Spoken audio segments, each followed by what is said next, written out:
This doesn't feel like a camper, and that's the problem. Because once you step inside this 2026 Fiat Ducato, normal RVs start feeling uncomfortable. This is a $200,000 palace on wheels, and I'll show you exactly why. Imagine waking up in the middle of nowhere. No hotel noise, no checkout time, just soft daylight pouring through the windows, a quiet road waiting outside, and a space that somehow feels more like a modern apartment than a camper. That's the feeling this motorhome gives you. And today, I'll show you why this might be one of the most balanced, smartest camper designs you can buy right now. But before we dive in, if you enjoy calm, honest vehicle reviews that actually help you decide, not just hype, hit that like button, subscribe, and let's get into it. When you first see this camper from the outside, the design tells you a lot without saying a word. It doesn't scream for attention. No wild graphics, no flashy colors. Instead, it looks confident. Clean silver body, dark accents, smooth lines. The kind of vehicle that feels at home on European highways, mountain roads, or a quiet campsite near a lake. It's modern, but not trendy. And that's important, because this is the kind of design that won't feel outdated in a few years.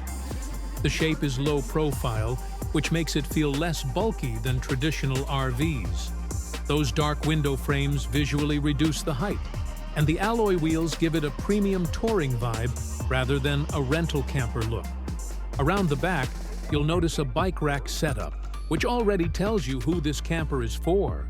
People who actually travel, not just park and stay in one place. Step inside, and the atmosphere completely changes. This is where the camper starts to feel more like a moving home than a vehicle. The first thing you notice is the light. Big windows, soft curtains, and warm interior colors make the space feel open and calm. Nothing feels cramped, and nothing feels over-designed. The driver's area feels familiar in a good way. The steering wheel, dashboard, and controls are laid out like a normal car. So if you're new to motorhomes, this won't intimidate you.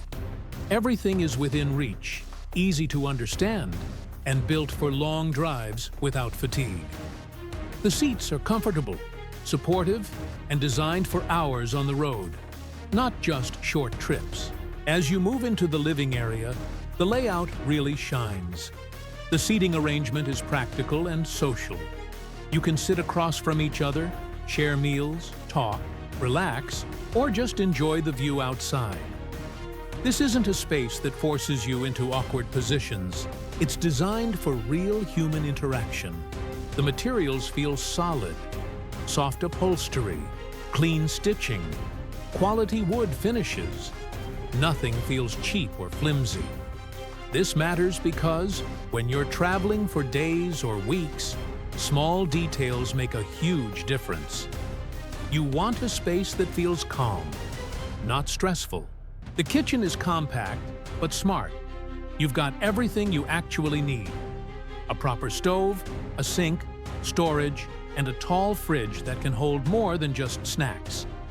This is a kitchen designed for people who cook on the road, not just heat up instant meals. The lighting here is subtle and warm, making evening cooking feel relaxed instead of rushed. Walk further back, and you'll find the sleeping area. The bunk bed layout is a big plus for families or anyone traveling with friends. Each bed feels like its own personal space, with lighting and storage nearby. It's private, comfortable, and well thought out. Even if you're traveling with multiple people, no one feels like they're sleeping in a hallway. Then there's the bathroom. And this is where many campers fail. But this one doesn't. You get a full bathroom with a proper shower, toilet, sink, and even a window. That window alone changes the entire experience. It adds light, airflow, and a sense of comfort that you don't usually get in camper bathrooms. This isn't something you tolerate, it's something you can actually use comfortably. Now, let's talk about what's under the hood. This camper is built on a reliable, well-known platform. designed for long-distance travel. The engine isn't about speed or showing off. It's about smooth, steady performance. It handles highways confidently, feels stable at cruising speeds, and doesn't feel like you're fighting the vehicle on every turn. On the road, it feels surprisingly easy to drive.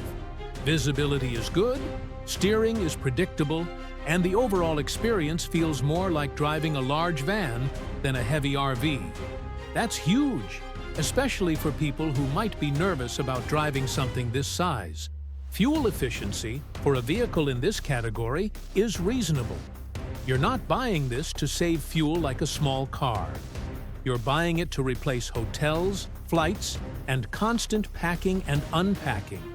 And when you look at it that way, the value starts to make sense. Build quality is one of the strongest points here. Doors close solidly. Cabinets don't rattle. Hinges feel strong. This is the kind of camper designed to handle years of use, not just a few summer trips. Everything feels assembled with care, and that gives you confidence when you're far from home. As for pricing, this camper sits in that sweet spot. It's not entry-level cheap, but it's also nowhere near ultra-luxury motorhomes that cost as much as a house. You're paying for smart design, reliable engineering, and comfort that lasts. For families, long-term travelers, or retirees looking for freedom without sacrificing comfort, it makes a lot of sense. What really makes this camper special isn't one feature. It's the balance.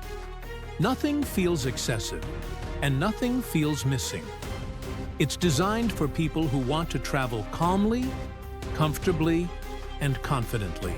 This isn't a camper for extreme off-road adventures or loud campsite parties. This is for slow mornings, long scenic drives, quiet nights, and the freedom to stop wherever you feel like calling home for the night. So if you're someone who wants to explore without giving up comfort, routine, and peace of mind, this camper might be exactly what you're looking for. If you enjoyed this review, let me know in the comments. Would you travel in something like this? And where would you take it first? Don't forget to like, subscribe, and I'll see you in the next one.